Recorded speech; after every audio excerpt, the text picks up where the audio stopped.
that I have is an AverMedia Live Gamer Portable. Click on this, select the window that the game is in, which would be the video window, and boom, there it is. There is the game right there. But you may notice there's a lot of black screen around it. To get rid of that, we're going to want to do, there are two ways to do that as well. And also, really quickly, I'm going to do something real quick. When you add this, you're going to want to take off capture cursor, because if you noticed, when I put my cursor over where the game is, you can see that in the source up there. However, if you disable capture cursor, if I do that, you can't see that. So, you're going to want to disable capture cursor if you were using this method.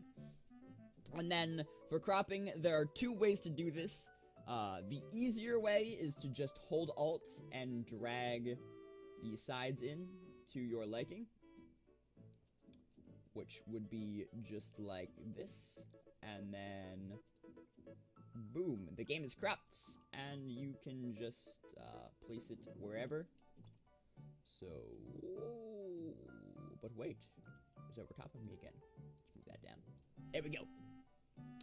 And then the other way to do it would be if I go ahead and whoops, that is the overlay.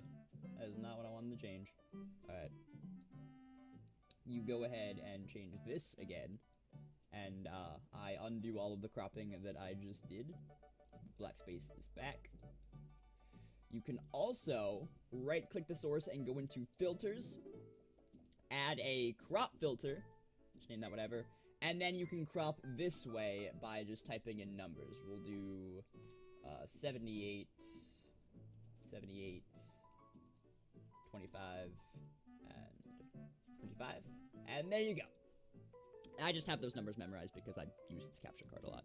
So that would be what you do. And then, as you can see, the black space is gone from this. If you do it that way, if you add that source in any other scene, the cropping stays. If you do it by alt cropping, which would be the other way, holding alt and dragging it, that is scene specific, and you will not be able to keep that cross scene. And speaking of sources going across different scenes, the great thing, or a great thing I should say, about OBS Studio compared to OBS Classic is every source is a global source. And global sources were things in OBS Classic where you would add different sources to a list of global sources, and you could use those sources in any scene that you wanted to. In OBS Studio, every source is a global source, so you can use every source in every scene, and that would be what if I were to add an image. The add existing down here is if I were to add an existing source, that would be what the global source is. So yeah, that about does it for everything that I wanted to show. Ooh, I moved things again.